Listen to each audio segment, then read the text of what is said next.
Bonjour tout le monde et bienvenue pour ce nouveau Livre-toi, consacré cette fois-ci au livre Le Professeur Challenger et la ceinture empoisonnée.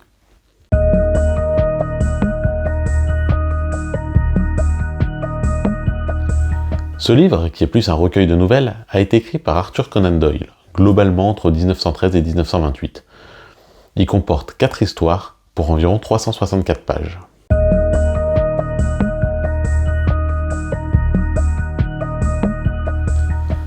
On va parler rapidement de l'histoire des 4 nouvelles, finalement. La ceinture empoisonnée, la première, raconte l'histoire d'un article écrit pour un journal par le professeur Challenger concernant un empoisonnement à venir de la planète qui passera dans une ceinture de poison spatial. La deuxième nouvelle s'appelle « Quand la Terre hurla » et ça raconte l'histoire du professeur Challenger, de nouveau, qui va prouver que la Terre est vivante. La troisième s'appelle « La machine à désintégrer » et c'est de nouveau donc l'histoire du professeur qui va rencontrer un autre scientifique qui lui a créé une machine à désintégrer et reconstituer les êtres humains ou les objets.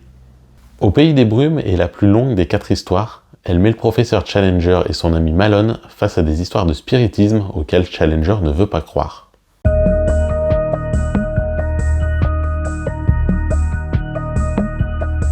Sherlock Holmes n'est donc pas le seul personnage récurrent qu'écrivit Conan Doyle. Le professeur Challenger, essentiellement connu pour sa première aventure Le Monde Perdu, en est même l'opposé. Tourné vers le fantastique, irascible, bourru, mais conservant l'ego de Sherlock, il va ainsi se retrouver confronté à des phénomènes étranges. Une fin du monde, une planète qui hurle, une machine qui désintègre ou encore des esprits. Doyle savait se renouveler et ça se sent. Alors si j'ai trouvé Au Pays des Brumes trop longue, mais elle a l'avantage de développer ses personnages, ce qui n'est pas forcément le cas des autres histoires du recueil, La ceinture empoisonnée m'a très agréablement surpris, quand les 2 dernières m'ont, à l'inverse, paru trop courtes.